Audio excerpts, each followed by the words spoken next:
ايه ده؟ ايه في ايه يا جلال؟ بقى بذمتك ده منظر واحده ست رايحه شغلها؟ ليه يا جلال؟ ما انا كل يوم بخرج كده. ايه اللي مش عاجبك فيا؟ الزواق اللي انت عاملاه في وشك ده. زواق؟ هو فين الزواق ده؟ ما انت محرم عليا البودره والروج. ده انا يا دوب غسلت وشي وبس. بس يبقى الفستان، روح غير الفستان. فستان؟ فستان ايه يا جلال اللي غيره؟ هو انا حلت غير؟ ماليش دعوه، انا لا يمكن اوافق على خروجك بالشكل ده. جلال انت كل يوم تصبحني بالموشح ده. انت لما اتجوزتني وانا بشتغل، يعني كنت عارف ومقتنع وموافق. تقدر تقولي ايه اللي خلاك غيرت رأيك دلوقتي؟ امال يا حبيبتي افهميني يا امال، انا بحبك يا امال، عارفه يعني ايه بحبك؟ واللي يحب انسان يعذبه بالشكل ده؟ ده انت محرم عليا اشتري لبس. فستان واحد اللي حيلتي وكل يوم بلبسه لما اتهرى وداب على جدتي. البودرة والروج ممنوعين دخولهم في البيت. حتى الكولونيا محرج عليا استعمالها. وتستعمليها ليه؟ جمالك ده مش كفايه؟ واللي ربنا وهبه نعمة زي دي مش لازم يحافظ عليها؟ يا امال انت مراتي، جمالك ده لازم يكون ليا انا لوحدي. طبعا يا جلال، هي دي عايزة كلام. والناس اللي بتقابليهم كل يوم؟ ايه؟ ناس مين؟ زمايلك اللي في الشغل.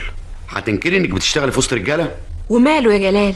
ما انت كمان بتشتغل في وسط ستات. انا راجل. والستات اللي انت بتشتغل معاهم مفيش واحده فيهم في جمالك. عمري ما شفت في حياتي واحده ست اجمل منك. ميرسي. ايه ده، احنا هنهزر؟ انا مش بجاملك يا امال، هي دي الحقيقه مع الاسف. مع الاسف؟ للدرجه دي انت اسف على انك اتجوزت واحده انت بعضمه لسانك بتقول انها حلوه؟ هو انت حلوه وبس؟ انت مش دريانه بالجمال اللي وهبهولك ربنا. هو لنفرض دي حاجه تستدعي الاسف؟ ما هي دي الحقيقه اللي معذباني، اللي منكده عليا عيشتي. ايه ده؟ المية ناقص الشهر ده ليه؟ ما انت عارف مفيش شهر بيعدي عليا من غير خصومات. ليه؟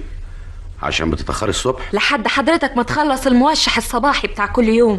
بس انا ما اقدرش على كده. خلاص الحل في ايدك. بنت حلال، انا موافق. على ايه؟ على انك تستقيلي طبعا. جلال انت بتناقض نفسك ليه؟ انت طول الشهر تنكد عليا وعاوزني اسيب الشغل، واول يوم في الشهر تبقى مستني رجوعي علشان اسلمك ماهيتي. ويا ريتك بتاخدها وتسكت، الا تقعد تعدها وتحسبها وتشوف زادت قد ايه وتخصم منها قد ايه. ايه ده؟ انت بتعايريني؟ هي ماهيتك وماهيتي ايه؟ احنا مش بنتعاون سوا على المعيشه؟ وهي دي طريقه المعاونه؟ تاخد الماهيه تصرفها على نفسك وبرضه ما بترحمش، وكل ساعه والتانيه تهددني وتقولي استقيلي. امال انا الودي اقفل عليكي بين 4 حيطان. مش عايز حد يشوفك، مش عايز حد يكلمك، مش عايز حد يسلم عليكي. وارجع تاني اقول حرام تقطع عيشها بيدها، حرام تسيب شغلها. طبعا، ويكون في علمك ان انا لا يمكن هسيب شغلي مهما كانت الاسباب. والخصومات اللي نازله ترف كل شهر دي؟ انت موظف وعارف دي لايحه ولازم تنفذ على الكل. والموظف اللي عنده دفتر الحضور والانصراف عنده كام سنه؟ ايه ويهمك في ايه؟ قصدي يعني هو شاب صغير ولا راجل كهنه؟ ابدا، ده راجل كبير في السن وماسك العمليه دي من يوم الشركه ما بدأت. عشان كده ايه؟ قصدي يعني لو كان شاب صغير من اياهم كان يعني قدر جلال اسمع بقى، انا ما اسمحلكش ابدا تفكر التفكير المريض ده. يا حصلت؟ دي مساله كرامه. طب من بكره تقدمي استقاله. انا لا يمكن هرتكب حماقه زي دي ابدا. انا جوزك ولازم تنفذي كلامي. لا يا جلال، انا شغلي عمره ما كان عقبه ولا كان سبب في اللي انت بتعمله ده.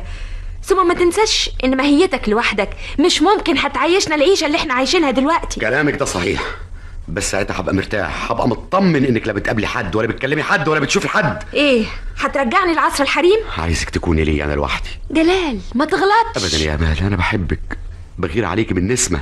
انت مش متصوره قد ايه العذاب اللي انا فيه بسبب جمالك. واخترتني ليه وانت عارف؟ كنت متصور اني هبقى اسعد انسان